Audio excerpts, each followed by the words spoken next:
ఇట్లా చిల్లర పడితే ఇప్పుడు ఈ మిషన్లో ఇన్స్టర్ట్ చేసి ఉతుక్కోవటం బట్టలు, అదొక ప్రాసెస్. అవునా? యూకేలో చాలామంది చాలా బాధలు పడుతున్నారు.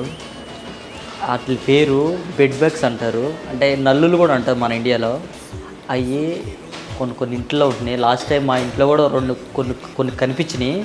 దానివల్ల మేము అన్ని వాషింగ్లు వేసాం, మా బట్టలు అన్నీ చూడండి. అన్ని బట్టలే గాయస్, అందరూ వేసాం, షూలు వేసాం, అన్నీ వేసేసాం, ఏమీ లేవు ఇంకా. ఇప్పుడు ఇవి కూడా వెళ్ళేటప్పుడు బట్టలు బయటకి విడిసి లోపలికి వెళ్ళాలి. అలాంటి కష్టాలు యూకేలో అందరు చెప్పరు మీకు. ఇవి నేనే చెప్తున్నా, సత్యం ఇది. నల్లులు అంటూ ఉంటాయి కొన్ని ఇంట్లో. మన బట్టలన్నీ వేస్తే చక్కగా డ్రై చేసిద్ది.